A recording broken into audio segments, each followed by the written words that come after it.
संतोषी माता व्रत कथा। शुक्रवार के दिन माँ संतोषी का व्रत पूजन किया जाता है। इस पूजा के दौरान माता की आरती, पूजन तथा अंत में माता की कथा सुनी जाती है। संतोषी माता व्रत कथा। एक बुढ़िया थी, उसके 7 बेटे थे। 6 कमाने वाले थे जबकि एक निकम्मा था। बुढ़िया 6 बेटों की रसोई बनाती, भोजन कराती और उनसे जो कुछ जूठन बचती वह 7वें को दे देती। एक दिन वह पत्नी से बोला, देखो मेरी माँ को मुझ पर कितना प्रेम है। वह बोली, क्यों नहीं, सबका जूठा जो तुमको खिला देती है। वह बोला, ऐसा नहीं हो सकता, मैं जब तक आंखों से न देख लूं मान नहीं सकता। वह हंसकर बोली, देख लोगे तब तो मानोगे। कुछ दिन बाद त्योहार आया। घर में 7 प्रकार के भोजन और चूरमे के लड्डू बने।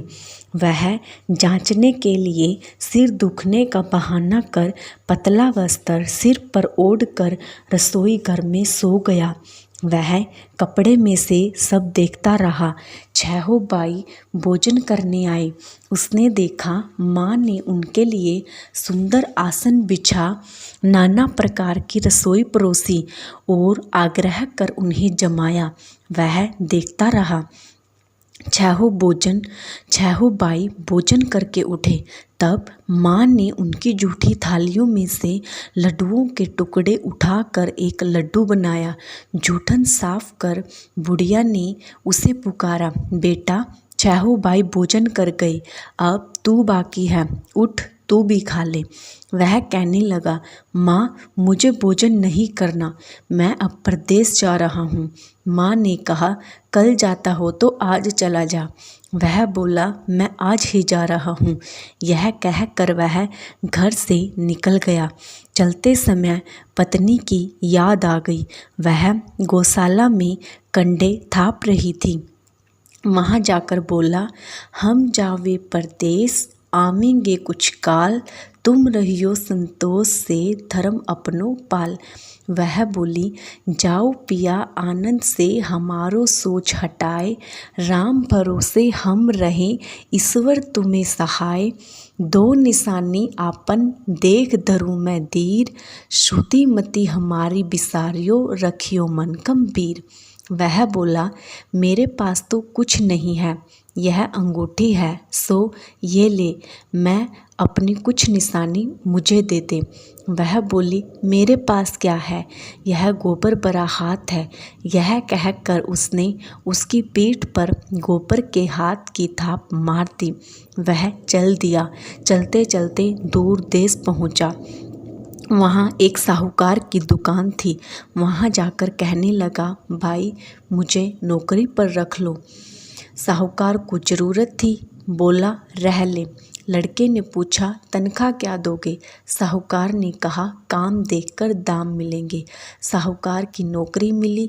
वह सुबह 7 बजे से 10 बजे तक नौकरी करने लगा। कुछ दिनों में दुकान का सारा लेन देन, हिसाब किताब, ग्राहकों को माल बेचना, सारा काम करने लगा। साहूकार के 7-8 नौकर थे। वे सब चक्कर खाने लगे, यह तो बहुत होशियार बन गया। सेठ ने भी काम देखा और 3 महीने में ही उसे आधे मुनाफे का हिस्सेदार बना लिया। वह कुछ वर्ष में ही नामी सेठ बन गया और मालिक सारा कारोबार उस पर छोड़कर चला गया। पति की अनुपस्थिति में उसकी बहू पर अत्याचार होने लगे। सारी गृहस्थी का काम उससे कराती थी और उसे लकड़ी लेने के लिए जंगल में भेज देती थी। इस बीच घर के आटे से जो भूसी निकलती उसकी रोटी बनाकर बहू को दे देती थी और फूटे नारियल की नारेली में पानी। एक दिन वह लकड़ी लेने जा रही थी। रास्ते में बहुत सी स्त्रियां संतोषी माता का व्रत करती दिखाई दी। वह वहाँ खड़े होकर कथा सुनने लगी और पूछा, बहनों तुम किस देवता का व्रत करती हो और उसके करने से क्या फल मिलता है? यदि तुम इस व्रत का विधान मुझे समझा कर कहोगी तो तुम्हारा बड़ा एहसान मानूंगी। तब उनमें से एक स्त्री बोली, सुनो, यह संतोषी माता का व्रत है। इसके करने से निर्धनता दरिद्रता का नाश होता है और जो कुछ मन में कामना हो वह संतोषी माता की कृपा से पूरी होती है। तब उसने उससे व्रत की विधि पूछी। वह भक्तिन स्त्री बोली, 1.25 आने का गुड़ चना लेना, इच्छा हो तो 5.25 आने का लेना, या 1.25 रुपये का भी सहूलियत के अनुसार ले लेना। बिना परेशानी और श्रद्धा व प्रेम से जितना बन पड़े उतना लेना। प्रत्येक शुक्रवार को निराहार रहकर कथा सुनना। इसके बीच कर्म टूटे नहीं। लगातार नियम पालन करना। सुनने वाला कोई ना मिले तो घी का दीपक जला उसके आगे या जल के पात्र को सामने रख कर कथा कहना। जब कार्य सिद्ध ना हो नियम का पालन करना और कार्य सिद्ध हो जाने पर व्रत का उद्यापन करना। किसी के ग्रह खाटे भी हों तो भी माता वर्ष भर में कार्य सिद्ध कर देती है। फल सिद्ध होने पर उद्यापन करना चाहिए, बीच में नहीं। उद्यापन में 2.5 सेर आटे का खाजा तथा इसी परिमाण से खीर तथा चने का साग करना। 8 लड़कों से खीर खिलाना, उनको भोजन कराना। जहाँ तक मिले देवर जेठ भाई बंधु के हों, ना मिले तो रिश्तेदारों और पास पड़ोसियों को बुलाना, उन्हें भोजन करा यथाशक्ति दक्षिणा दे। माता का नियम पूरा करना। उस दिन घर में खटाई ना खाना। यह सुन बुढ़िया के लड़के की बहू चल दी। रास्ते में लकड़ी के भोज को बेच दिया। उन पैसों से गुड़ चना ले माता के व्रत की तैयारी करने लगी और सामने मंदिर देखकर पूछने लगी, यह मंदिर किसका है? सब कहने लगे, यह मंदिर संतोषी माता का है। यह सुनकर माता के मंदिर में जाकर चरणों में लौटने लगी। दीन हो विनती करने लगी, माँ, मैं निपट अज्ञानी हूँ, व्रत के कुछ भी नियम नहीं जानती, मैं दुखी हूँ। हे माता जगत जननी, मेरा दुख दूर कर, मैं तेरी शरण में हूँ। माता को दया आई। एक शुक्रवार बीता कि दूसरे को उसके पति का पत्र आया और तीसरे शुक्रवार को उसका भेजा हुआ पैसा आ पहुँचा। यह देख जेठ जेठानियाँ मुँह सिकोड़ने लगे। लड़के ताने देने लगे। काकी के पास पत्थर आने लगे, रुपया आने लगा। अब तो काकी की खातिर बढ़ेगी। बेचारी सरलता से कहती, भैया कागज आवे रुपया आवे हम सब के लिए अच्छा है। ऐसा कहकर आँखों में आंसू भर कर संतोषी माता के मंदिर में आ मातेश्वरी के चरणों में गिरकर रोने लगी। माँ, मैंने तुमसे पैसा कब मांगा है? मुझे पैसे से क्या काम? मुझे तो अपने सुहाग से काम है। मैं तो अपने स्वामी के दर्शन मांगती हूँ। तब माता ने प्रसन्न होकर कहा, जा बेटी, तेरा स्वामी आएगा। यह सुनकर खुशी से बावली होकर घर में जाकर काम करने लगी। अब संतोषी माता विचार करने लगी, इस बोली पुत्री को मैंने कह तो दिया कि तेरा पति आएगा, लेकिन कैसे? वह तो इसे स्वप्न में भी याद नहीं करता। उसे याद दिलाने को मुझे ही जाना पड़ेगा। इस तरह माता जी उस बुढ़िया के बेटे के पास जा स्वप्न में प्रकट होकर कहने लगी, साहूकार के बेटे सो रहा है या जागता है? वह कहने लगा, माता सोता भी नहीं जागता भी नहीं, कहो क्या आज्ञा है? माँ कहने लगी, तेरे घर बार कुछ है कि नहीं? वह बोला, मेरे पास सब कुछ है माँ, माँ बाप है, बहू है, क्या कमी है? माँ बोले पुत्र, तेरी बहू घोर कष्ट उठा रही है, तेरे माँ बाप उसे परेशानी दे रहे हैं, वह तेरे लिए तरस रही है, तू उसकी सुध ले। वह बोला, हाँ माता जी, यह तो मालूम है, परंतु जाऊं तो कैसे? प्रदेश की बात है, लेन देन का कोई हिसाब नहीं, कोई जाने का रास्ता नहीं आता, कैसे चला जाऊं?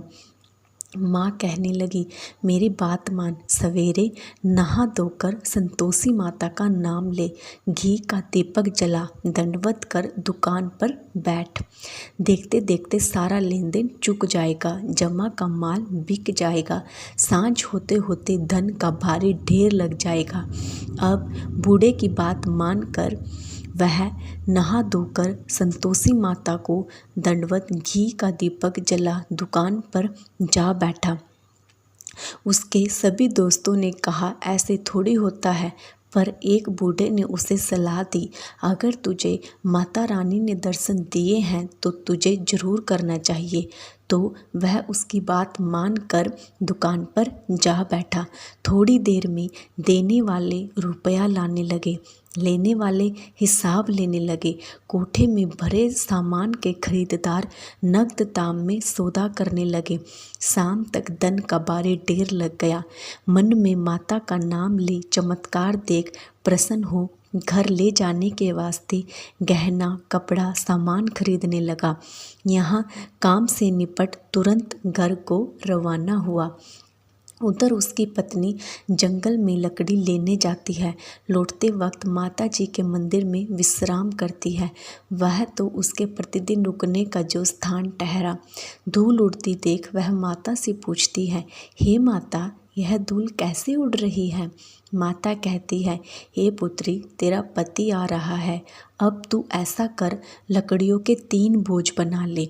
एक नदी के किनारे रख और दूसरा मेरे मंदिर पर व तीसरा अपने सर पर। तेरे पति को लकड़ियों का गट्ठर देख मोह पैदा होगा। वह यहाँ रुकेगा, नाश्ता पानी खाकर माँ से मिलने जाएगा।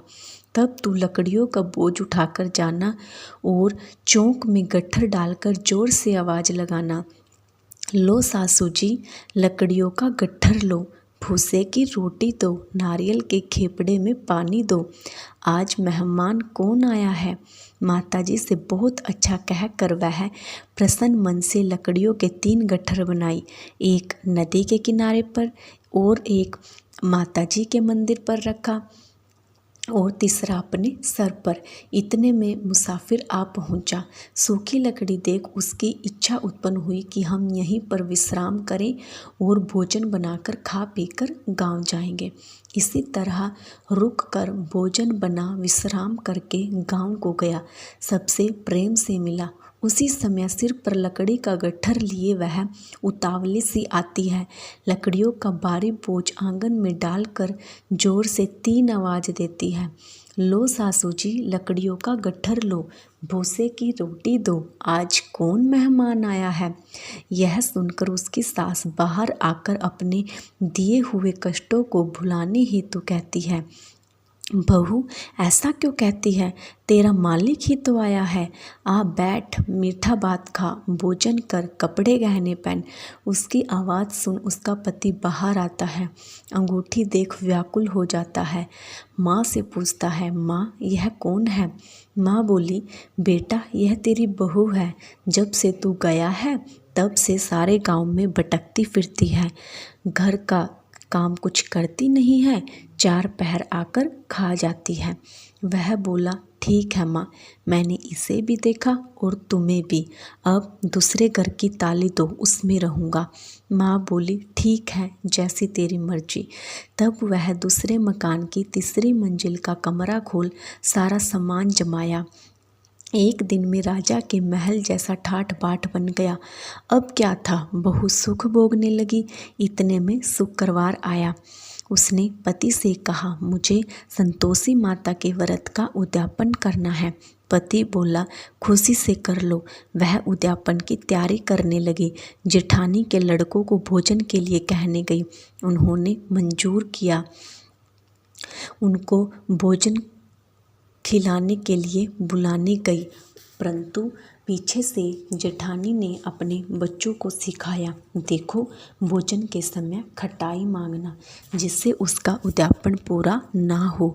लड़के जिमने आए, खीर खाना पेट भर कर खाया, परंतु बाद में खाते ही कहने लगे, हमें खटाई दो, खीर खाना हमको नहीं भाता, देखकर अरुचि होती है।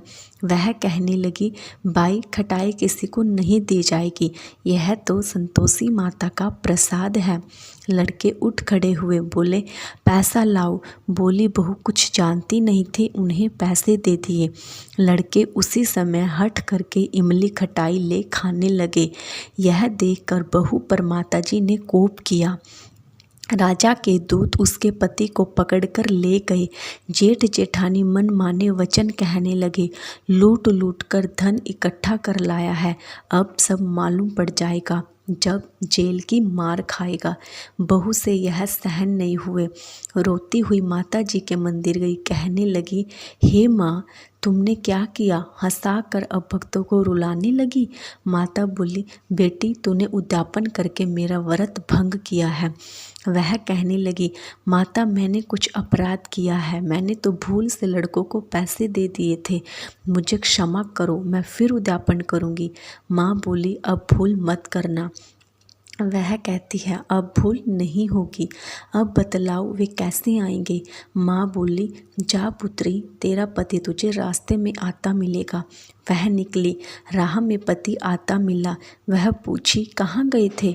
वह कहने लगा, इतना धन जो कमाया है उसका टैक्स राजा ने मांगा था, वही भरने गया था। वह प्रसन्न होकर बोली, भला हुआ, अब घर को चलो। कुछ दिन बाद फिर शुक्रवार आया। वह बोली, मुझे फिर माता का उद्यापन करना है। पति ने कहा, करो। बहू फिर जेठ के लड़कों को भोजन को कहने गई। जेठानी ने एक दो बातें सुनाई और सब लड़कों को सिखाने लगी, तुम सब लोग पहले ही खटाई मांगना।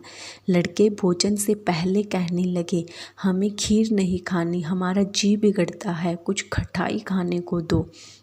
वह बोली, खटाई किसी को नहीं मिलेगी, आना हो तो आओ। वह ब्राह्मण के लड़के लाकर भोजन कराने लगी। यथाशक्ति दक्षिणा की जगह एक एक फल उन्हें दिया। संतोषी माता प्रसन्न हुई। माता की कृपा होते ही 9वें मास में उसके चंद्रमा के समान सुंदर पुत्र प्राप्त हुआ। पुत्र को पाकर प्रतिदिन माता जी के मंदिर को जाने लगी। माँ ने सोचा, यह रोज आती है, आज क्यों ना मैं इसके घर चलूं। यह विचार कर माता ने भयानक रूप बनाया। गुड़ चने से सना मुख, ऊपर सूंड के समान होठ, उस पर मक्खियाँ भिन भिन कर रही थी।